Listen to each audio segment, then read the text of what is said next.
Hey, John here. So this lick is based on the Aeolian scale, and we go through some alternate picking, some sweep picking, and even some legato at the end. If you want the tabs for this one and all the previous licks in the series, 176 and 177 including this one, as well as a bunch of other bonus lessons, you can sign up via the link in the description. And I say sign up because I will take your email, but not going to cost you anything. And once you've signed up, if you want to unsubscribe from my mailing list, that's totally fine. But that's the way to get the tabs for free. So we start here on the 7th fret of the low E string. And I'm going to be quite quick here since, like I said, you have access to the tabs already. And we're going to go up like this. So 7, 8, 10 on the E string, and then 7, 9, 10 on the A string. And we're going to repeat that in octaves. So we start on this fret, same fingering. Start on this fret, same fingering.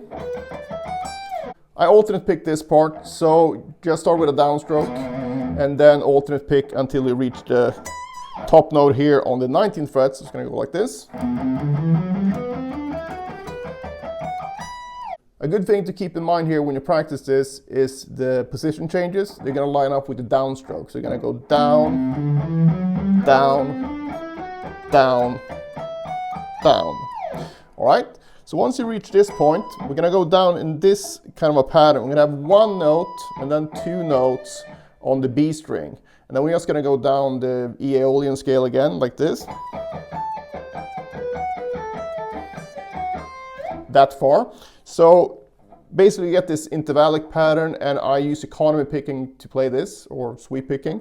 So the first one is not going to be economy picked or sweep picked because coming to this point with a downstroke. So we're going to go down, up, down. So this is probably the trickiest part to get the transition right here. So once you do that, the picking is all going to be up, up, down, up, up, down, up, up, down, up, up, down. Right, so a great way to practice this is to take one group first and then repeat that, but using 16th notes. So it's not 16th note triplets, because if you do that, the 16th note triplets, you're going to get 1, 2, 3, 4, 5, 6, 1, 2, 3, 4, 5, 6. So the accent is pretty much always going to be on this note, but if you do groups of 4 instead, the accent's going to go from each finger to the next. So it's going to be 1, 2, 3, 4, 1, 2, 3, 4, 1, 2, 3, 4. And the reason why that's so helpful is because you're going to hear each note in turn.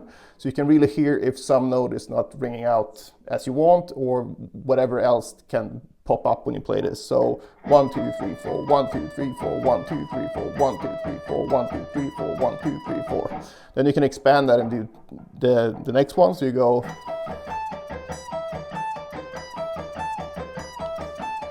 But you can still do that in groups of 4. So you go 1, 2, 3, 4, 1, 2, 3, 4, 1, 2, 3, 4, 1, 2, 3, 4, 1, 2, 3, 4, 1, 2, 3, 4. Any kind of rhythmic variation is actually very good for whatever you're practicing. So don't just sit there and play it exactly the same way. Meaning, you know, if something is written out in 16th note triplets, try it in 16th notes, try it in 8th note triplets, try it in quintuplets, whatever you can do to make it a bit trickier. And it's not about getting that version up to speed, but playing it in different subdivisions will really help your timing, and it will also help you hear the phrase you're playing in a different way, which will enable you to pick up on certain places where you might make a mistake, but you don't hear it as clearly because it's on a weaker part of the beat if you play it in only one way.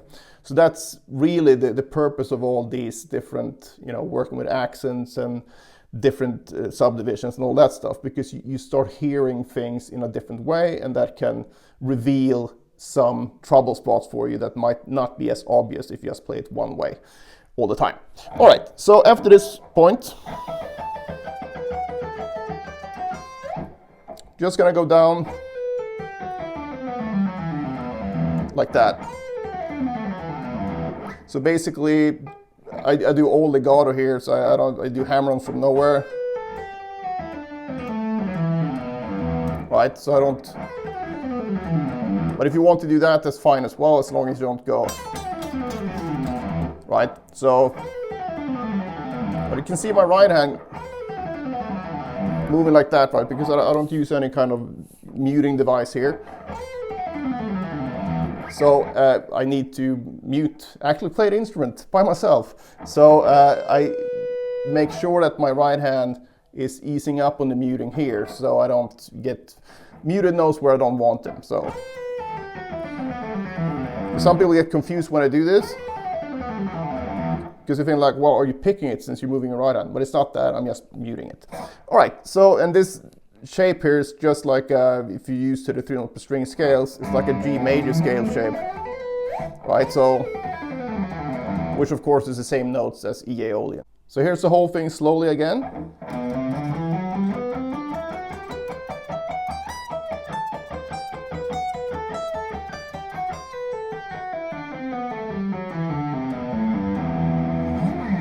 So make sure that you learn each section first, and then I think most of you, including myself, can need some work on the actual transitions here, because that's quite tricky going from the standard alternate picking into the economy picked version, which is very important to work on, so you can actually flow between these techniques, so the listener doesn't necessarily hear you go from technique to technique, because that shouldn't be the interesting part. The interesting part should be the notes that you're playing, right? And same thing goes here. Just get the transitions right.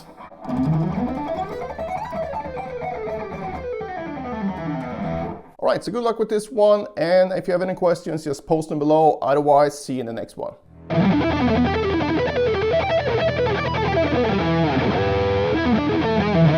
Back in the day, I used to have real issues with fast alternate picking when it came to 2 notes per string.